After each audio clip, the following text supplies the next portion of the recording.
Hi all, അസ്സലാമലൈക്കും. Welcome back to Silnas kitchen. ഇന്നത്തെ recipe മുട്ട കൊണ്ട് നല്ല ടേസ്റ്റി ആയിട്ടുള്ള ഒരു അടിപൊളി പലഹാരത്തിന്റെ റെസിപ്പിയാണ്. പെട്ടെന്ന് തയ്യാറാക്കിയെടുക്കാൻ പറ്റുന്ന നല്ല ടേസ്റ്റി ആയിട്ടുള്ള ഒരു അടിപൊളി പലഹാരത്തിന്റെ റെസിപ്പിയാണ്. കുട്ടികൾക്കും വലിയവർക്കൊക്കെ ഒരുപോലെ ഇഷ്ടാവുന്ന, എത്ര കഴിച്ചാലും മടുക്കാത്ത ഒരു അടിപൊളി പലഹാരമാണ്. അപ്പോൾ ഇതെങ്ങനെയാണ് തയ്യാറാക്കിയെന്ന് അറിയാനായിട്ട് വീഡിയോ സ്കിപ്പ് ചെയ്യാതെ മുഴുവനായിട്ടൊന്ന് കണ്ടു നോക്കണേ. റെസിപ്പിയിലോട്ട് കടക്കുന്നതിന് മുമ്പായി സിൽനാസ് കിച്ചൺ ചാനൽ ആദ്യമായിട്ട് കാണുന്നവരാണെങ്കിൽ പ്ലീസ് ഒന്ന് സബ്സ്ക്രൈബ് ചെയ്തേക്കണേ. ഒപ്പം തന്നെ ഈ വീഡിയോസ് നിങ്ങൾക്ക് ഇഷ്ടപ്പെടുകയാണെങ്കിൽ ഒരു ലൈക്ക് ചെയ്ത് ഷെയർ ചെയ്ത് സപ്പോർട്ട് ചെയ്യാനും മറക്കരുത്. ഇനി നമുക്ക് റെസിപ്പിയിലോട്ട് കടക്കാം. ആദ്യം തന്നെ ഞാനിവിടെ മസാലയാണ് തയ്യാറാക്കിയെടുക്കുന്നത്. അതിനായിട്ട് സ്റ്റവിലേക്ക് ഒരു പാൻ വെച്ച് കൊടുത്തതിന് ശേഷം ഫ്ലെയിം ഓണാക്കി അതിലേക്ക് കുറച്ച് ഓയിൽ ഒഴിച്ചു കൊടുത്തിട്ടുണ്ട്. ഓയിലൊന്ന് നന്നായിട്ട് ചൂടായിട്ട് വരുമ്പോൾ അതിലേക്ക് 2 സവോള ചെറുതായിട്ട് കട്ട് ചെയ്തിട്ടുള്ളത് ഇട്ട് കൊടുക്കാം. പിന്നെ ഇതിലേക്ക് ഒരു തക്കാളിയും 2 പച്ചമുളകും ഒരു 4 അല്ലി വെളുത്തുള്ളിയും ചെറിയ കഷ്ണം ഇഞ്ചിയും ചതച്ചതും കൂടെ ഇതിലേക്ക് ഇട്ട് കൊടുക്കാം. കുറച്ച് കറിവേപ്പില കട്ട് ചെയ്തതും കൂടെ ഇട്ട് കൊടുക്കുന്നുണ്ട്. മല്ലിയില ഉണ്ടെന്നുണ്ടെങ്കിൽ അതും കൂടെ ഇട്ട് കൊടുക്കുക.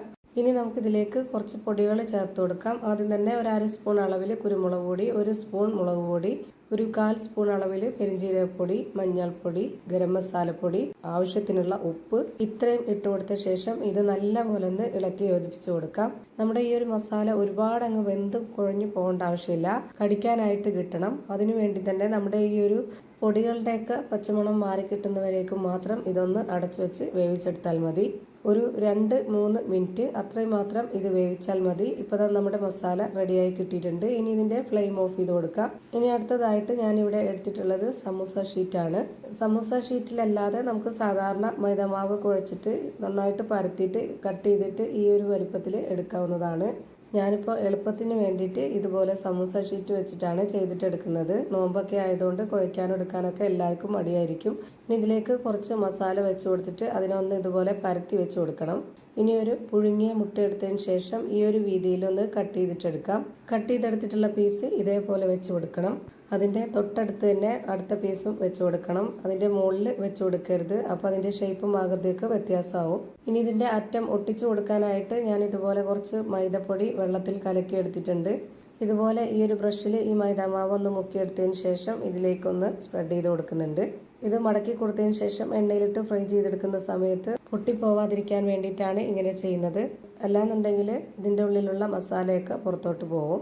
ഇനി നമ്മൾ തേച്ച് കൊടുക്കാത്ത ഈ ഒരു ഭാഗം ഇതുപോലെ മടക്കി കൊടുക്കണം. എന്നിട്ട് അതിന് മുകളിലേക്ക് കൂടി കുറച്ച് മാവ് പുരട്ടി കൊടുക്കാം. എന്നിട്ട് ഇതിൻ്റെ ഈ ഒരു അറ്റം വലിച്ച് ഇതുപോലെ ഒന്ന് ഒട്ടിച്ചു കൊടുക്കണം.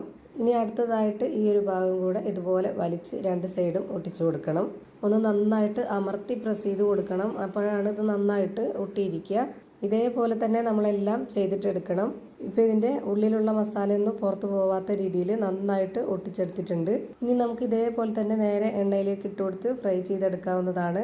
ഞാനിപ്പോൾ അതേപോലെയല്ല ചെയ്യുന്നത്. ഇതുപോലെ മുട്ടയിലൊന്ന് മുക്കിയെടുത്തതിന് ശേഷം ബ്രെഡ് പൊടിയിലും കൂടെ ഒന്ന് കോട്ട് ചെയ്തിട്ടെടുക്കുകയാണ് ചെയ്യുന്നത്. ഇങ്ങനെ ആവുമ്പോൾ നമുക്ക് കാണാനും നല്ലൊരു ഭംഗിയാണ്. അതുപോലെ തന്നെ മറ്റേ സൈസിൽ കഴിക്കുന്നതിനേക്കാളും കുറച്ചുകൂടി ടേസ്റ്റുമാണ്. അപ്പോൾ 2 രീതിയിൽ വേണമെങ്കിലും ഫ്രൈ ചെയ്തിട്ടെടുക്കാം. അതൊക്കെ ഓരോരുത്തരുടെ ഇഷ്ടത്തിനനുസരിച്ച് ചെയ്തെടുക്കുക. ഇതേപോലെ തന്നെ എല്ലാം ചെയ്ത് ഞാനൊരു പാത്രത്തിലേക്ക് മാറ്റിയിട്ടുണ്ട്. ഇനി നമുക്കിതൊന്ന് ഫ്രൈ ചെയ്തിട്ടെടുക്കാം. അതിനായിട്ട് സ്റ്റവിലേക്ക് ഒരു പാൻ വെച്ച് കൊടുത്തതിന് ശേഷം ഫ്ലെയിം ഓണാക്കിക്കൊണ്ട് അതിലേക്ക് കുറച്ച് ഓയിൽ ഒഴിച്ച് കൊടുത്തിട്ടുണ്ട്. ഓയിൽ നന്നായിട്ടൊന്ന് ചൂടായിട്ട് വന്നപ്പോൾ ഇതിലേക്ക് ഓരോന്നോരോന്നായിട്ട് ഇട്ട് കൊടുക്കുന്നുണ്ട്. ഇതിലേക്ക് ഇപ്പോൾ ഞാൻ ഒരു 3 എണ്ണം ഇട്ട് കൊടുത്തിട്ട് ഫ്രൈ ചെയ്തെടുക്കുന്നുണ്ട്.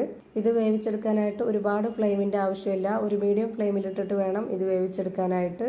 ബ്രെഡ് പൊടി ഉള്ളതുകൊണ്ട് പെട്ടെന്ന് കരിഞ്ഞു പോവുകയും ചെയ്യും. അതുകൊണ്ട് നമ്മളത് നോക്കിയിട്ട് വേണം പെട്ടെന്ന് തിരിച്ചു മറിച്ചൊക്കെ ഇട്ട് കൊടുത്തിട്ട് വേവിച്ചെടുക്കാനായിട്ട്. ഇപ്പോൾ ഇതിൻ്റെ ഒരു സൈഡ് വെന്ത് കിട്ടിയിട്ടുണ്ട്. ഞാനിതെല്ലാം തിരിച്ചിട്ട് കൊടുത്തിട്ട് ആ ഒരു ഭാഗം കൂടി ഒന്ന് വെന്ത് വരട്ടെ. ഇപ്പോൾ ഇതിൻ്റെ 2 സൈഡും ഒരുപോലെ വെന്ത് കിട്ടിയിട്ടുണ്ട്. ഇനി നമുക്കിത് എണ്ണയിൽ നിന്ന് കോരി മാറ്റാം. ഇതുപോലെ തന്നെ എല്ലാം ഫ്രൈ ചെയ്ത് ഒരു പാത്രത്തിലേക്ക് മാറ്റിയിട്ടുണ്ട്. അപ്പോൾ നല്ല ടേസ്റ്റി ആയിട്ടുള്ള, വളരെ പെട്ടെന്ന് തയ്യാറാക്കിയെടുക്കാൻ പറ്റുന്ന ഒരു അടിപൊളി പലഹാരമാണ്. എന്തായാലും നിങ്ങളൊന്ന് ട്രൈ ചെയ്ത് നോക്കുക, എല്ലാവർക്കും ഇഷ്ടാവും.